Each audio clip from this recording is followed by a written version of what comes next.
So the the subject of temples and habitat is a very vast and complex subject.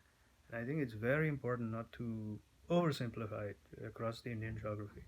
The means through which habitats have evolved from temples have happened through various means, various reasons, various trajectories, and consequently the kinds of habitats that they are and the individual elements of have various subtle relationships with temples. For example, in the most primordial sense, the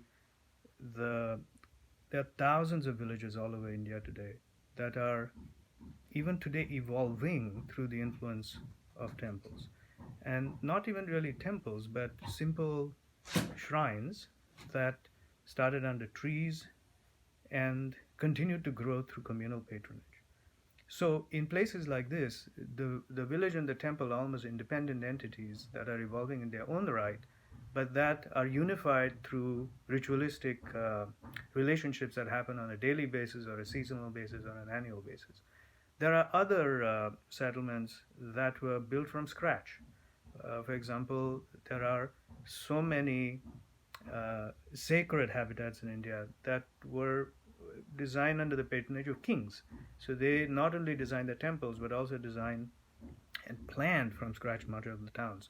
So it becomes a completely different ballgame when you talk about how those kind of housing types relate to the temple itself. And finally, there are there are entire temple towns, particularly in the Dravidian area, where you find a meticulous planning idea, a theme that runs through the entire temple town, where the temple is in the middle and you have concentric forms, and the type of housing and the kind of housing, and it's entirely related to a hierarchical structure where those that are intimately related to the temple live in the closest circuit, and as the circuits go outside, there's a completely different typology of buildings, catering to a completely different typology of uses, and so on and so forth.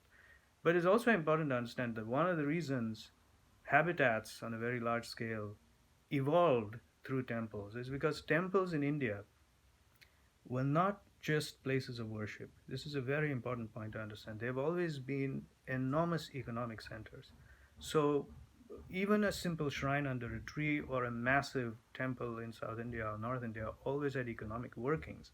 And all of the towns you see are a result of that. So, to specifically get to your question about housing types, in the best cases, there is a very direct relationship of housing form and temples, where, for instance, in the basic parthi of the house is in a way an extension of the temple. For example, you see that there is a space in the center of the house where there is a shrine, and the shrine has a relationship with the shrine that is in the bigger complex that's not very far from it. And there are rituals that relate the festivals that are celebrated by the community of the temple and the individual household. So there are all these kind of subtle things, but on the whole, at least as far as my studies go, it is very difficult to pinpoint and say, temple form is like this, or temple typologies of housing are like this. They are scattered all over India. If there's anything that our studies proved to us through the book, it was that this subject is so complicated and so vast that you cannot almost not classify it in the way that temple forms can be classified, but you cannot classify temple urbanism in a simplistic way.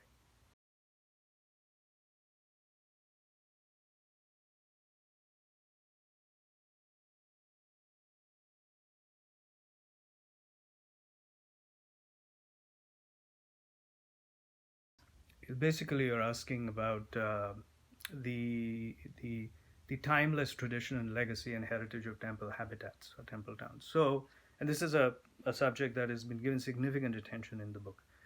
Uh, Let me say it this way: one of the big struggles for me when I was writing this part of the book was how do you present temple habitats?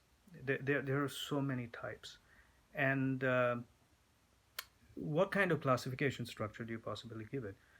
And there are scholars who have argued that temple towns in the south are more morphologically clear. Those in the north are not. And my travels have disputed all these ideas. I think while it is true that there are certain morphological patterns that are rather consistent regionally, I think it is very difficult to stereotype them in saying this one belongs to the south or north. I don't think that's quite true, and the book makes this very clear. So, one of the ways I like to approach the subject is simply from a sort of a, a morphological standpoint. So, if you think about the vast range of temple habitats that exist in India, there are very modest hamlets that are just organic compounds that are growing in an agrarian landscape, either patronized by a temple or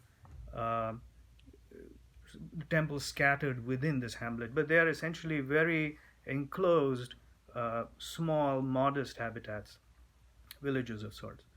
But the complicated thing is these hamlets also have various forms. For example, if you look at a hamlet like Aihole in South India, it's a clustered form. It's a sort of a um, the agrarian habitat is right around it, and there are a scattering of temples in and around it. If you look at a village like Madkai, which is my ancestral hamlet in Goa, it's a spine. So the temple is right in the middle, and there's one major street that runs through the entire hamlet, and you have houses on all sides, and then the agriculture goes through. So the hamlet forms of temples are themselves a complicated subject. That's one. Then the second question is, what is the relationship between the temple and the village? Is the temple within the village? Is the temple on the outside of the village? Is the temple on a mountain away from the village? That itself is complicated. So if you look at a place like Modhera in Gujarat, the famous temple that has the kund, the sunken kund, the temple is actually outside the village completely. It's detached from the village. It's not within the village. So again, the subject becomes very complicated. The the second part is you now go from habitats into towns. Where the urbanism becomes a little more cogent and more solid.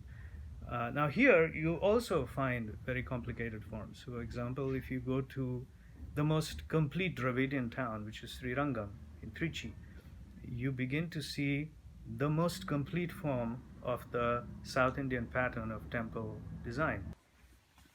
Tell us about your book. Well, the book is now 4 years old. I think it came out in 2013, if I'm not mistaken. So almost, 4 years old.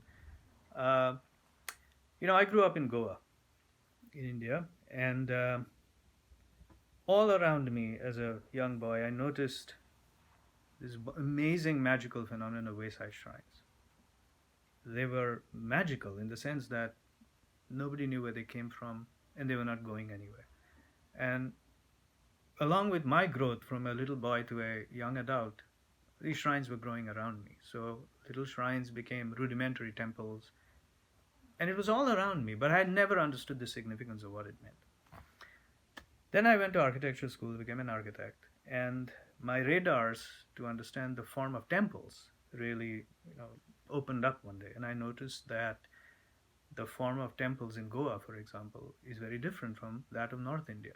So you don't have the pyramidal shikhara with a flag on top.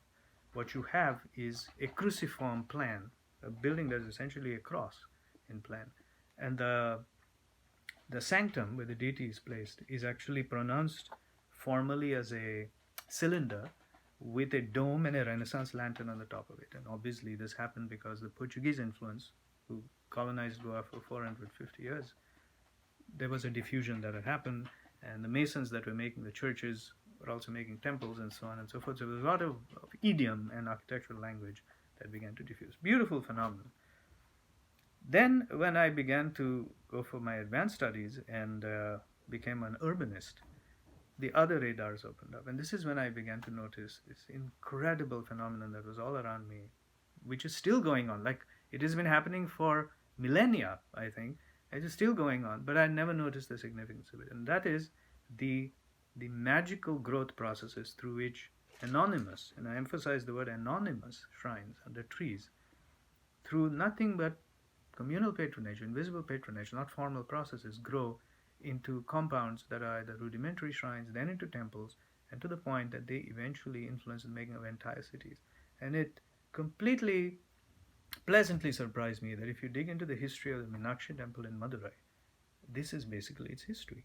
That sometime 1600 years ago, when I do not remember exactly now, it's mentioned in the book.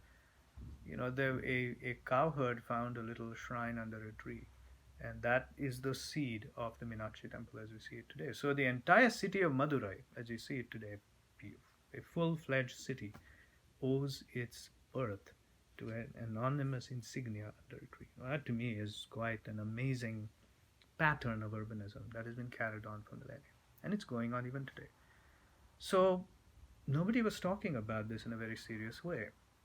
And so I began to do research for my own sake on it, and that got me to various temple settlements all over India. I traveled, I saw them, I documented them.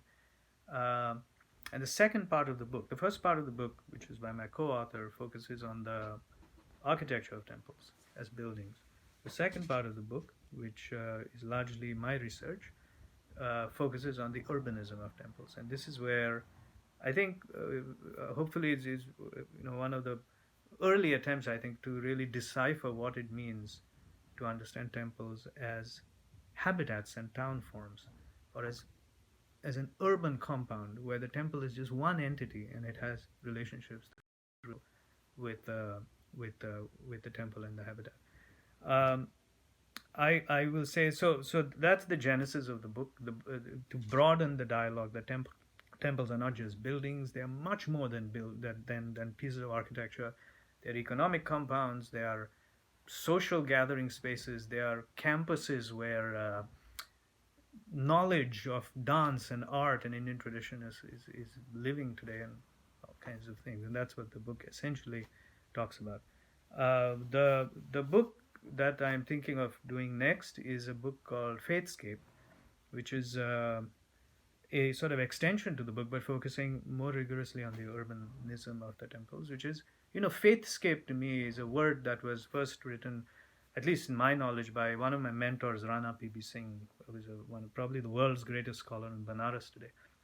And I love that word because it basically says that instead of understanding something as a landscape, these places have to be understood essentially as faithscapes, because the landscape also becomes subservient to the idea of faith and how you understand sacredness. So faithscape is neither permanent nor temporal. It is everything. Faithscape can be a procession of a festival, a Ganesh Visarjan happening once a year in Mumbai, or it can be, a Pradakshina Path, a chariot ritual around Sri Rangam temple. It could be anything. So or it could be the building of the Sankarmochan temple in Delhi, where you have a temple that breaks all the canons of Hindu design, where you have a gigantic statue of Hanuman, you know, right there in front of you. So the point is, the subject of faithscape is complex, very, very, very complex, going all the way from formal temple towns to ideas that break all the canons of Hindu architectural design or temple architectural design. And somewhere in this is a body of thought that I think I hope over the next few years to bring together into a completely different book. So thank you.